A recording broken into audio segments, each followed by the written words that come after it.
Imagine this. It's a cold January morning in 2026, just days after the pomp and circumstance of an inauguration that promised to change everything for struggling families across New Jersey. The new governor, standing at the podium, microphone in hand, dramatically pauses her speech, not for applause, not for effect, but to sign executive orders right there on live television. The full crowd erupts, cameras flash, headlines scream victory, day one deliverance, utility rates frozen. It feels like a movie moment. The kind where the hero swoops in and fixes the impossible with a single stroke of the pen. But as the cheers fade and the winter winds pick up, a quieter, more unsettling question begins to whisper through living rooms, diners, and boardrooms. What if this bold move is the first crack in a dam that's already straining under pressure? New Jersey's electricity crisis didn't sneak up overnight. For years, families have watched their power bills climb higher than the state's famous skyline, turning what used to be a manageable expense into a monthly gut punch. We're talking increases that hit 20% or more in a single summer, leaving seniors choosing between heat and groceries, small business owners cutting hours to keep the lights on, and everyday workers wondering how much longer they can stretch a paycheck. The roots go deep, tangled in decisions made long before the current administration took the reins. Under the previous governor's watch, the state poured billions into ambitious green dreams offshore wind farms stretching across the Atlantic, solar arrays blanketing rooftops and landfills, a roadmap to 100% clean energy by 2035. The vision was inspiring: cleaner air, jobs in emerging industries, a stand against climate change. But reality proved harsher than the plans on paper. Those massive wind projects? Many stalled. Developers pulled out citing rising costs and supply chain headaches, leaving taxpayers with subsidies for promises that never fully materialized. Meanwhile, older plants coal, some nuclear faced tighter regulations or outright closures, shrinking the reliable baseload power that keeps grids stable. New Jersey ended up relying heavily on imports through PJM Interconnection, the regional grid operator that manages electricity across multiple states. When demand surges regionally fueled by everything from scorching summers to the explosive growth of AI data centers, sucking power like never before, prices spike. And New Jersey, importing over 40% of its electricity, feels every jolt. By mid-2025, the pain was undeniable. Bills jumped dramatically, sparking outrage and turning energy affordability into the defining issue of the gubernatorial race. Enter the new governor, a former Navy pilot and prosecutor with a reputation for straight talk and decisive action. On the campaign trail, she didn't mince words. She visited homes where Elderly couples showed receipts proving their electric costs had quadrupled over decades. She pledged relief on day one. Declare a state of emergency on utility costs, freeze rate hikes, stop the bleeding. Voters, exhausted and desperate, responded. She won decisively, carrying the blue state with a solid margin. The inauguration lived up to the hype. Mid-speech, she signed not one but two executive orders. The first directed the Board of Public Utilities to expand bill credits, essentially rebates funded through existing state mechanisms like penalties on non-compliant suppliers or regional greenhouse gas funds, offset looming increases. It paused proceedings on new rate hikes and aimed to hold utilities accountable. the second pushed for faster deployment of solar, battery storage, grid upgrades, and even modernization of natural gas and nuclear facilities. It was theater at its finest, a governor delivering immediately, visibly fighting for the little guy against faceless corporations and bureaucratic grid operators. But here's where the suspense builds, the part that keeps you watching even as the screen fades to black. Freezing rates are in practice. Offsetting them with credits doesn't erase the underlying math. Electricity still has to be generated somewhere. Fuel costs, maintenance, transmission upgrades, all those expenses keep coming. When a governor steps in to cap what consumers pay at the meter, the difference doesn't vanish. It shifts. Often, it lands on taxpayers through diverted funds, or it squeezes utilities' margins, forcing them to cut corners or delay investments. And those utilities? They're not shadowy cabals run by cartoon villains. They're publicly traded companies like PSEG, with major shareholders including massive funds like Vanguard, BlackRock, and State Street. Those funds hold retirement accounts for teachers, firefighters, police officers, and millions of everyday investors nationwide. Suppress profits too hard, and dividends shrink, share prices dip, and retirement savings take a quiet but real hit. Experts have been sounding alarms. Former regulators and energy analysts point out that short-term relief might come from accounting maneuvers or temporary forbearance utilities, agreeing to trim expenses to help the governor save face. But long-term? Artificially holding rates down discourages new investment in the grid. Plants age without upgrades, reliability slips, and the risk of outages grows. One respected voice from academia, someone who knows the state's utility board inside out, put it bluntly: you can force downward pressure quickly, but it comes at the cost of incentives for infrastructure.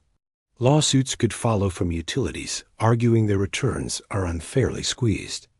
And PJM, the grid operator she's publicly criticized and even threatened legal action against, has been warning for years about the supply-demand mismatch. They're not the villain.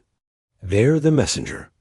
Demand is exploding. Those data centers alone could consume power equivalent to hundreds of hundreds. Thousands of homes, and supply isn't keeping pace because building anything takes time, permits, and money. The governor's second order tries to tackle supply head-on, calling for accelerated solar and batteries, streamlined permitting, and exploring small modular nuclear reactors. It's ambitious, and on paper, it sounds promising. Solar can help during peak sunny hours. Batteries can smooth out fluctuations. Nuclear offers clean, steady power without the intermittency issues of renewables. But timelines matter. Solar in a state with snowy winters and shorter days isn't a silver bullet for winter demand. Grid-scale batteries aren't yet mature enough to bridge long gaps reliably. Nuclear, even modular designs, faces years of development, regulatory hurdles, and significant upfront costs often subsidized by taxpayers. So while these steps point in the right direction, they won't deliver meaningful new supply in the next 12 to 24 months. Meanwhile, the freeze is meant to hold through at least the first year, buying time. But time for what? If the credits run dry or legal challenges mount, deferred costs could avalanche back onto bills later, potentially worse than before. Think about historical parallels. Rent control in big cities often starts with good intentions: protect vulnerable tenants, but ends up discouraging new construction, reducing maintenance, and creating black markets or shortages.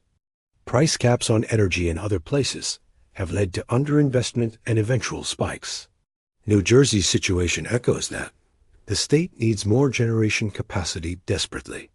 And all of the above approach natural gas for quick reliability, nuclear for long-term clean baseload, renewables where they fit best.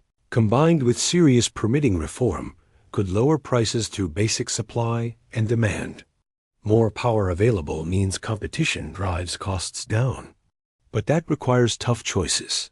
Streamlining environmental reviews without gutting protections. Standing up to opposition from some activist groups who resist anything fossil-related, and admitting that past heavy bets on certain renewables haven't panned out as hoped. Behind the scenes, the pressure is mounting. Utilities issue polite statements about collaboration while quietly consulting lawyers. Environmental allies express cautious support, but worry about unproven. Nuclear tech sucking funds from proven renewables. Business groups fret over grid reliability as data centers keep coming online. Even some in the progressive base are starting to ask hard questions about whether symbolic wins today trade away sustainable progress tomorrow. The governor's team likely knows the freeze is more shield than sword.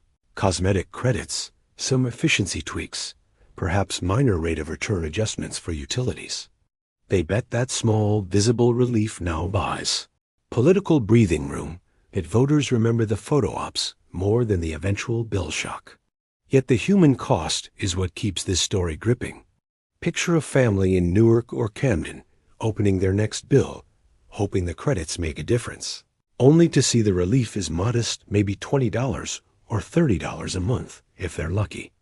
Or a retiree in the suburbs calculating whether to skip a doctor's visit to cover the power. These aren't abstract policy debates. They're real lives hanging in the balance. The governor campaigned as a fighter for working people, drawing on her military and legal background to project strength.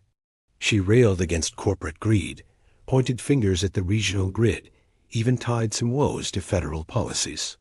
But the crisis predates the current national administration by years, built under state-level decisions, favoring rapid green transitions without enough backup.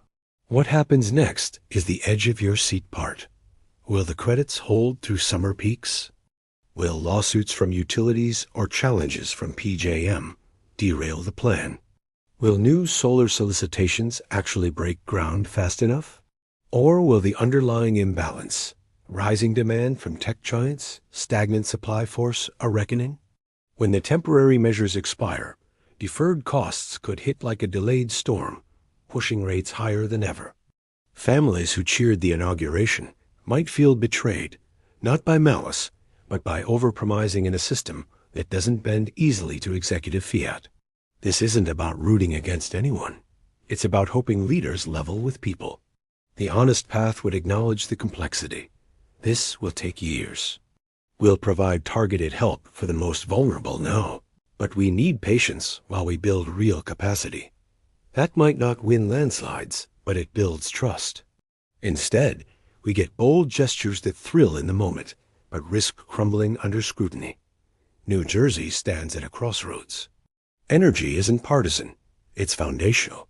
It powers homes, businesses, dreams. When it becomes unaffordable or unreliable, everything else suffers. The inauguration freeze was a dramatic opening act, but the real drama unfolds now. In boardrooms negotiating credits, in regulatory hearings debating investments, in households waiting to see if the promise holds. Will this be remembered as the moment bold leadership turned the tide?